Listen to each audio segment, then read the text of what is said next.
Salam Pancasila dan salam penegakan hukum. Tuntutan 1 tahun penjara terhadap 2 pelaku penganiayaan berat terhadap Novel Baswedan menurut Rumah Pancasila sangat-sangat tidak adil dan tidak berdasarkan aturan perundang-undangan. Kenapa demikian? Saya jelaskan. Rumah Pancasila akan memakai penafsiran logis di dalam dakwaan dan tuntutan yang dilakukan jaksa penuntut umum. Jaksa penuntut umum memberikan dakwaan yang berlapis terhadap kedua terdakwa pelaku penganiayaan terhadap Novel Baswedan. Pasal yang pertama itu adalah dakwaan primer memakai pasal 355 ayat 1. Pasal ini adalah tentang orang yang dari awal merencanakan untuk melakukan penganiayaan berat terhadap seseorang. Maka ancaman hukumannya adalah maksimal 12 tahun. Di dalam pembuktian di muka sidang, Rumah Pancasila sepakat dengan jaksa penuntut umum bahwa pasal 355 ayat 1 tidak terbukti karena dari awal kedua terdakwa ini tidak berencana untuk melakukan penganiayaan berat terhadap Novel Baswedan.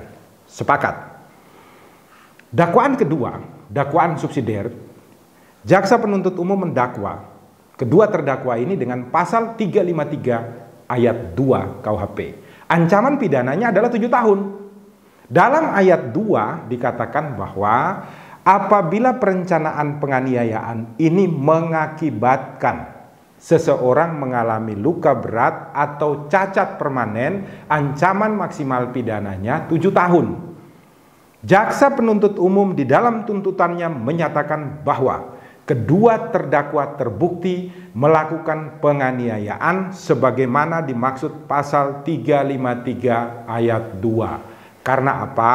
Karena mereka berdua dari awal telah merencanakan membawa air keras, awalnya ingin menyiram kepada tubuh Novel, tetapi yang terkena adalah mukanya dan kemudian mengakibatkan cacat permanen yaitu kebutaan pada mata Novel Baswedan. Sekarang, apakah tuntutan 1 tahun penjara itu adil? Rumah Pancasila mengatakan tidak. Penafsiran logisnya adalah, jangan lupa, di dalam pasal 353 ayat 1 itu sudah dijelaskan, kalau perencanaan penganiayaan itu adalah penganiayaan yang ringan, ancaman pidananya adalah maksimal 4 tahun.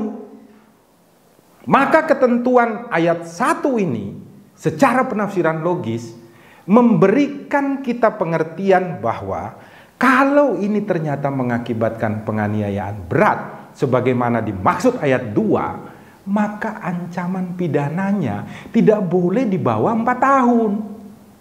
Tetapi tidak boleh juga melebihi 7 tahun penjara. Maka keadilan itu dapat terwujud bagi si pelaku kejahatan, dapat terwujud bagi si korban kejahatan, dan juga dapat terwujud bagi masyarakat umum.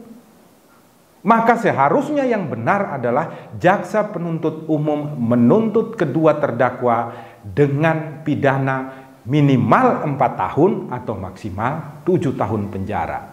Dengan pertimbangan-pertimbangan apa hal-hal yang menyebabkan kedua orang ini mendapatkan keringanan sehingga harus 4 tahun. Sedangkan kalau dengan pemberatan harusnya 7 tahun lamanya tuntutan. Dalam hal ini, hakim sebagai suara keadilan Tuhan harus dapat mewujudkan rasa keadilan masyarakat. Dengan apa? Dengan memberikan pertimbangan penafsiran logis di dalam putusannya, bahwa betul tuntutan jaksa penuntut umum yang terbukti adalah pasal 353 ayat 2. Tetapi tuntutan jaksa penuntut umum tidak memberikan rasa keadilan terhadap korban dan masyarakat. Karena aturan limitatif sudah ditetapkan di dalam ayat 1, yaitu 4 tahun penjara. Maka hakim harus memberikan vonis minimal 4 tahun penjara atau maksimal 7 tahun penjara. Di dalam rentang kedua inilah hakim memberikan putusan. Rumah Pancasila dan Klinik Hukum berpendapat, secara penafsiran logis, hukuman yang tepat bagi kedua terdakwa adalah 4 tahun 6 bulan penjara. Karena cara kita membaca aturan hukum bukan hanya mengeja apa yang tertulis, tetapi kita harus mampu untuk mengetahui makna apa di balik setiap aturan hukum tersebut. Sehingga rasa keadilan yang selama ini hilang dari masyarakat dapat dikembalikan, dapat diwujudkan secara benar, secara transparan, bisa diterima oleh seluruh kalangan. Semoga video dari Rumah Pancasila ini dapat membuka ruang diskusi kita bersama-sama, dan semoga Hakim Pengadilan Negeri Jakarta Utara dapat memberikan putusan yang adil, bukan hanya bagi pelaku kejahatan, tetapi juga bagi korban dan juga bagi masyarakat.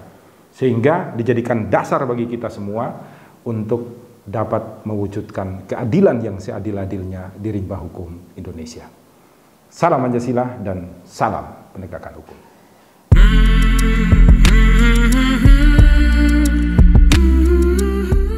Yang jadi masalah, kenapa sepeda bisa masuk ke dalam kafe? Seperti apa etika orang-orangnya? Ikuti terus Rumah Pancasila, kita akan masuk dan melihat. Untuk Indonesia.